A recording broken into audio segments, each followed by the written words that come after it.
And next up, I'm really excited that we've got Alyssa Oliveira here today with her project, the Disco Snail. Alyssa is a multidisciplinary artist who works with glass, wood, metal, paint, and plastics. And lately, she's been diving deep into large-scale installations. You may have seen her work at Burning Man, Lightning in a Bottle, the Shambhala Festival, and more events. And her goal is simple and magical, to spark childlike curiosity and playfulness in everyone who encounters her art. With vibrant colors and whimsical forms, Alyssa creates a playful invitation to explore the wonders of light and reminds us to embrace the joy of living in the moment. Alyssa and her crew are based in Tahoe, and I'm excited that she's in the Bay Area today so that we could connect in person. So Yay. Welcome. Yeah, so glad you're here. Yeah, me too. Yeah, me too. You made a really fun video about the Disco Snail. Let's all watch that, and then we can have a little chat. Hey everyone, my name's Alyssa. 2 years ago, I started Alpine Artist Collective. Not really knowing exactly what I was doing, I just knew that I really wanted to build big art and also build a community of like-minded people.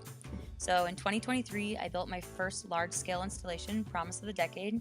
It marked my 10th year at Burning Man and the year I finally fulfilled a promise to myself to bring big art to the playa. In 2024, we received an honorarium grant. That piece became Prismatic Perspectives, or as we started to call it, Doors Galore. An installation made entirely out of doors, 32 of them. It resembled opening new doors or chapters in life and invited people to step into new perspectives. This year, I'm so honored to be returning with another honorarium grant to bring Disco Snail to life. It's colorful, ridiculous, and joyful, and at its heart, it's about slowing down and embracing playfulness and goofiness. My last two pieces were more architectural in nature, so they didn't have as much personality per se, but Disco Snail is full of character, and bringing it to life has been an entirely new and incredibly fun experience for me so far. Another reason Disco Snail has been both fun and challenging is that unlike my previous two projects, mostly built from wood, this piece uses entirely different materials. Learning to work with foam, concrete, tile, and metal has been exciting and at times definitely frustrating as well. The body is sculpted from high-density EPS foam, then layered with mesh, concrete, tile, and grout. I wanted to use aluminum for the majority of the shell for its sleek appearance and being weather-resistant, lightweight, and I was just curious about welding aluminum, so I thought it would be a good opportunity to learn. First, I had to design the shell and have all the pieces cut out from a CNC plasma machine.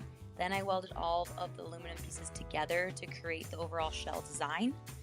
Still have to build a solid frame for it to attach to and add in all of the colorful windows to the shell. The last component to the installation is the mushroom base that the snail will be elevated on top of. We're reaching out to our community for volunteer help as well as materials or resources to donate. Reach out to us directly and we give you a full list of materials we are still searching for. I also really wanted to give a shout out to our amazing makerspace, the Truckee Roundhouse. We primarily work out of the wood and metal shops. We also have access to the textile shop, ceramic studio, and tech shop. This community of makers, dreamers, and doers are at the heart of our creative process. Needless to say, without this space, none of these projects would have been possible. What most people don't see are the months of preparation, the problem solving, heavy lifting, all the dirty work and late nights. But seeing people interact with our installations, finding their way inside, playing with the small details, watching them light up at night, that's the moment that makes it all worth it. So I'm so grateful to every friend that trusted the vision and helped me pull it off, and to every dusty soul who stopped to play and admire our projects. I'm Alyssa, this is Alpine Artist Collective. See you on the playa. It's just so fun. I love how your stuff goes for the sparkly, joyful, silly, playful, rainbow, disco kind of direction. Yeah. Is your whole life like that? Actually, yeah, kind of. Yeah.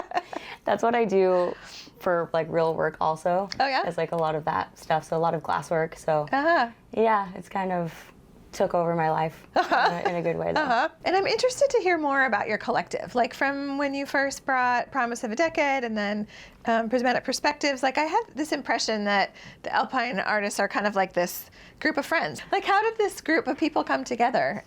I started working out of the Truckee Roundhouse. I started volunteering there, and that opened so many doors, just working out of that space and just collecting people who also feel like they want to, try something new. We have all these tools at the Truckee Roundhouse, and you can, if you don't know how to weld, you can take a class and you can learn. Is there any kind of sound element to the Disco Snail? There is. So I don't even know if I'm pronouncing it correctly. A theremin. Oh yeah. Okay, so it's a theremin, and it'll be below, so you can beneath like the shade of the mushroom, so that way you can play with the theremin. Last year specifically, I told myself, I was like, I don't know if I'm going to do another art project because I do want to start working with metal. And maybe I should work below someone who knows more than I do, and they can tell me what to do. I did start welding aluminum. That was like high on my list of things to learn this year, and that I did get to check that off. So it was like a big learning curve, and then, but once you get the hang of it, it's good to go. So yeah, it was awesome. I'm really glad that and now I'm like almost only want to work with metal. Yeah, it's nice to get to hear more about it and talk to you a little bit more. So you too. Thanks so much for coming. Yeah, thanks. Yeah.